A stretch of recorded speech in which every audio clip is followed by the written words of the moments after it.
Hey y'all, we back. We're back. The new season of Love is Blind has dropped, and we got to talk about a few things, okay? Now, I ain't take too much of detailed notes, but we got some things that I want us to go ahead and get into it, all right? Now, the episode pretty much opens up, or more so when we get to the couples, right? It's more so a focus on Casey and I believe Patrick at the beginning. So Casey, what we learned about her is that she had a boyfriend that she dated for like 10 years and he cheated on her. Okay. She also had another boyfriend that she met on like social media or whatever the case was. And of course, she talks about how she got cheated on in every year of her damn relationship, which is very unfortunate because with the last relationship, she goes on to talk about how it was like a new blonde coming every 15 minutes in so many words. And she found herself comparing herself to those ladies, like, okay, why don't I look like her or whatever the case is? So she got a lot of confidence issues going on connected to her being cheated on, right? In previous relationships. Meanwhile, Patrick's insecurities more so come from the fact that he is Asian American. And because he grew up in like Denver, Colorado, or somewhere in Colorado, it's been kind of difficult for him. Like he is only around white people, therefore he is likely to date a white girl. However, he did get bullied when he was younger. He got talked about and stuff. People even questioned other girls that would date him, like, why would you date him? He's Asian, which is really damn weird, okay? Which is really weird. I never thought about that from his perspective, being an Asian American and how people view him. Because to me, from his perspective, it sounds to me just as similar as it is for African Americans, right? I would expect the African American to be more uncomfortable being around white people based on our history and stuff versus the Asians and stuff. But um understand his situation. Okay, right? So that's something that definitely makes him self-conscious because he is concerned about how his partner's family is going to like, accept him and stuff. So that's what happens. He's meeting with Miss Casey, then he meets with Anna, right? Or is it Anna? I think it's Anna. So he meets with Anna, and honestly, for me, I felt like these two were more suited for each other, not because they're both Asian, but the conversations were just better than the conversations he had with Casey for some reason. But I will say I do feel like he may have opened up a bit more to Casey, but I don't know. I like the conversations with them better, and likely because they both can relate to what it's like, when it comes to being bullied or whatever the case is, or people questioning you and all of this. So I like them better, right? Anywho, so that's what those two pretty much talked about, right?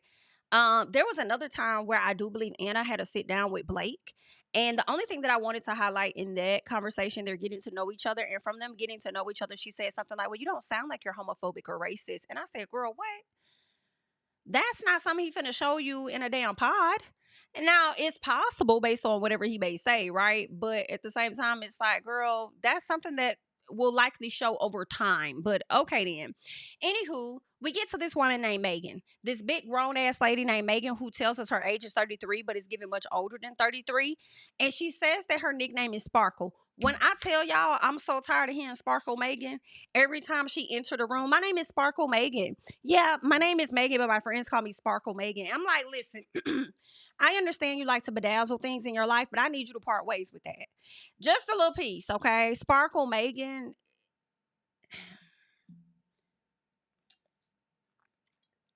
Hated it. Anywho, she's sitting down with Mike, who's 37. He's a real estate developer or whatnot. He talked about how he used to work like a job and having an office job and stuff, but it really took a toll on him. And I said, baby, don't it? Don't all them office jobs take a toll on people? But anywho, child. All right. Aside from that, he has been very successful. He's been buying homes, buying homes, buying homes. He's a real estate developer, all that other great stuff. Of course, she is intrigued by him because that's somebody that she's familiar with as far as the type of guy that she typically dates. And he's intrigued with her because of her success. You know what I'm saying? But also at the same time, Mike gives me the type of person that, yeah, it may look good to have a successful wife, or you're thinking about the empire or whatever y'all can have together and be this power couple. But also at the same time, it kind of makes me feel like, Mike, you strike me as a man that wants a woman that probably don't have as much as you. I don't know if Mike can really handle a woman that will be on the same success level as him. But anywho, I would want to believe that Mike has more success than she does. No disrespect, because I believe she sold the company. She got her own money. But, him over there, being into development and stuff, real estate development, it's like that come with a lot of coins. So, I think these two might be compatible based on I mean, not just their careers, but when I see the guys that she sat down and talked to, Mike just seems like he's more in her arena, more established, more so of what she's looking for. But Mike, you got some stuff that we'll highlight at a later time. So we get to Jordan, who she ends up meeting with. And Jordan is 30 years old. He has a son. Unfortunately, his son does have diabetes, and that's really sad. And I really feel for him. But shout out to him for being a dedicated parent by his son's side, taking care of him. Right now, don't know where the mama at. He didn't really mention the mama, but I would want to believe the mama is still in the picture. And that's likely who the baby is with right now. Because the way he was kind of talking, he kind of made it seem like the baby lived with him and he's like a single father taking care of a child that has diabetes or whatever. But anywho, aside from that, he also talks about him being pretty much in transportation and logistics, y'all. And I'm not going to hold y'all. What I really believe that Jordan is a mechanic. I'm sorry. I believe that he is a mechanic in my personal, because when he highlighted something on, he was like, oh, my position is X, Y, and Z according to my tag when I send my emails or whatever it is. And I'm like, I guess they had to beef you up, but it's given that you're in charge of other mechanics or something like that. I don't know, but do what you got to do. You got a job, honey. Do what you got to do. Right. He also lets her know that he has a vasectomy. He did say that it is reversible. He could reverse it. And I'm just like,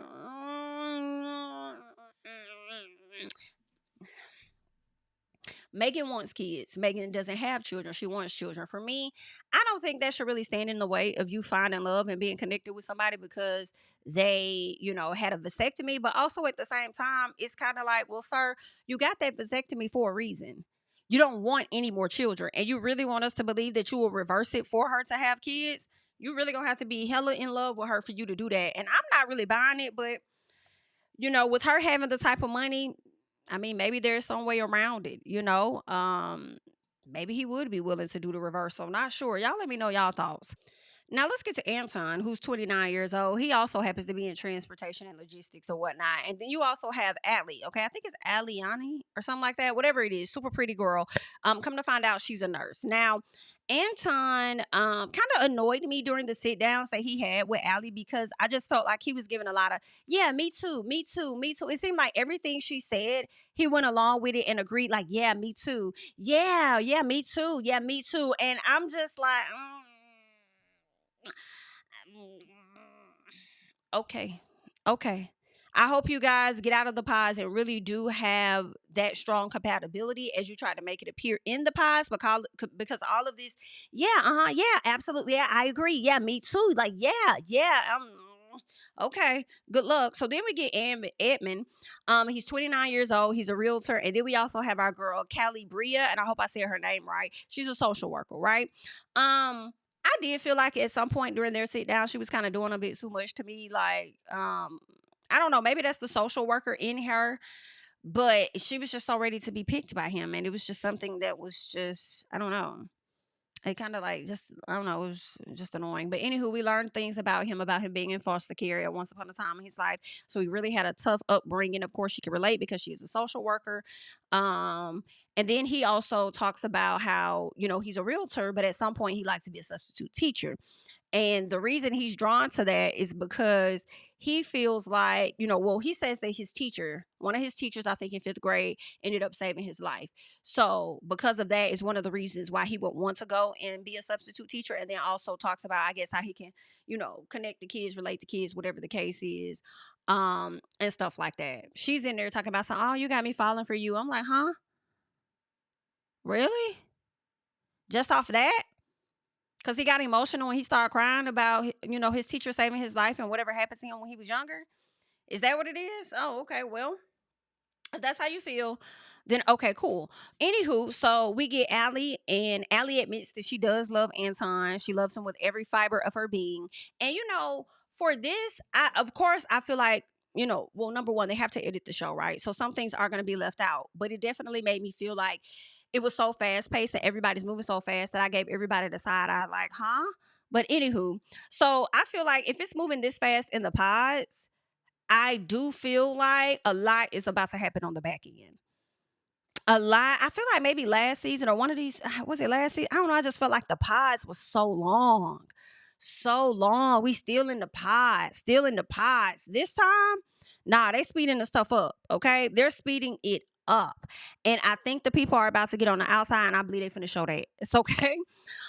So Allie says she loves this man with every fiber of her being, and how she had a dream and he was in prison and she was talking to his mama and this and that, but she still never saw what he looked like and stuff. And then he's like, oh, I think she said she loves him. And he says, I had a dream about you too. I had a dream last night too. It was about you. And I said, here we go. Everything she says, he agrees with. And it's just so annoying.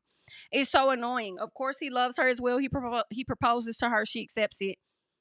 It is what it is. Jordan and Megan, they're over there bonding over the fact that her dad had diabetes. His son has diabetes, how he's showing up and caring for his son and everything. Obviously, that's, touching her heart a lot. And that's what they're bonding over that, right? We have Mike, who's a part of a large tribe. That's something that he mentions, right? Mike is a guy that she's interested in. He talks about being a part of a large tribe that focuses on different pillars. And one of those pillars is about, health or something like that. Then at some point, he's highlighting the fact that with her being a person that's trying to go into health and wellness and doing this app or whatever the case is, he feels like their kids are going to be so, physically fit and health and have the right mindsets and all of this stuff. And I'm like, okay, then, Mike. All right, then. Well, good luck. So then later on, Allie and Anton meet each other for the first time. They had a whole meeting, but I did not recall seeing him get down on his knee to give her the ring. Did I miss it? I could have missed it. I'm like, so we not doing getting down on your knee, propose all over again and give the woman a ring? Are we not doing that anymore? We're just moving to the next phase of things? Okay, that's fine. So Madison tells Joe about her eye conditioning and her likeliness to go blind later on in life. And he says that it doesn't change the way that he feels about her, and also lets her know that he loves to be there for someone like that and help them out, if that person is his actual wife. All right. Let's see what else we get into. So we get into Edmond. Edmond is tripping. Okay. Edmond is tripping, baby. Why is you on the floor? Edmond down on the damn floor kissing the fucking ground. I said, baby, ain't nobody else paying attention to your ass but Brandon. I think it was Brandon. And he's like, bro, you cool? Like, whoa. He was like, yeah, man, I'm on the ground. I'm kissing, what I'm saying? It feels good to finally kiss something. I would do this all the time. That dude said, well, wow, your immune system it has to be great, or whatever he said. And I'm just like, nah, bro, what it is that you need attention. And it's no disrespect, but obviously your parents didn't give that attention to you when you were younger, and it just spilled over to your adulthood that you do these weird, erratic things to get some type of attention and eyes on you or something. Either that, or you have a different situation where you can't sit still, so you just do whatever. It was a bit awkward. Like, you're literally laying on the floor, literally kissing the ground. And then at a later time, I think it could have been in episode 3, where you see him acting like he's about to start running or something like that. And I'm just like, what the fuck? I don't know, but I am concerned for my girl Callie. I'm like, I don't know. Yeah, girl, I hope you able to handle this one, because this one here for to be a character. I don't care what nobody say. I just truly believe it. Anywho, she goes into the room with him where it's time for them to chat. And she talks about how she's learning how to love him, but not who to love. So you're learning. I was just a little confused by that. You're learning how to love him, but not who to love. So it sounds to me that you want to know more about him, basically. So he talks to her. Edmond tells her that he felt like in his past relationship, he felt sad for wanting the love that he's now, I guess, getting from her, and feeling like he's happy now we're in the space that he's in. I mean, this whole conversation between them two, honestly, y'all, was really confusing. It was really confusing. I don't think he was understanding what she was saying, because his responses to her questions did not connect, right? And watching these two interact in the pods was giving straight elementary. I said this entire connection gives elementary completely. So then we get Casey and Patrick, and he was nervous about sharing his ethnicity. And I was a little confused as to why. Like, I understand you were judged at one point, right? People were talking about you being Chinese, Cambodian, da-da-da-da. But the whole point of this damn Love is Blind is for you to not be judged for real, right? For somebody to connect with you and then accept you for who you are. And then why are you so pressed and stressed about the fact that you're about to tell her you're Chinese, when you're still going to go out there and date these white women whose family members are likely going to make you feel uncomfortable any damn way? Like, what are we doing? Like, I don't know. He really, really struggled with getting that out. Like, really struggled. So anywho, he's like, I'm just a normal guy like everybody else. Like, okay. Anywho, so her family, she says, pretty much don't care. I think one of her siblings is dating somebody that's half black. Another one maybe dating somebody that's half Asian. Like, she got a mix in her family. So you ain't got to worry about her family. I do believe that's what she said. So then we get Patrick, right? He's more drawn to Anna, and they're both Asian, and they have a lot in common, and that's why I feel like you should just choose Anna, right? So Joe at some point proposes to Madison. Madison accepts it, and then Anna is realizing that she may have been a bit shallow. When it comes to being in the pod. So now she's crying. She's saying that she may need to open up a bit more. She says, I'm starting to feel things in here that I've never felt before. So that's that. Patrick goes to the room thinking he's about to sit down and talk to Anna, baby. Anna was nowhere to be found.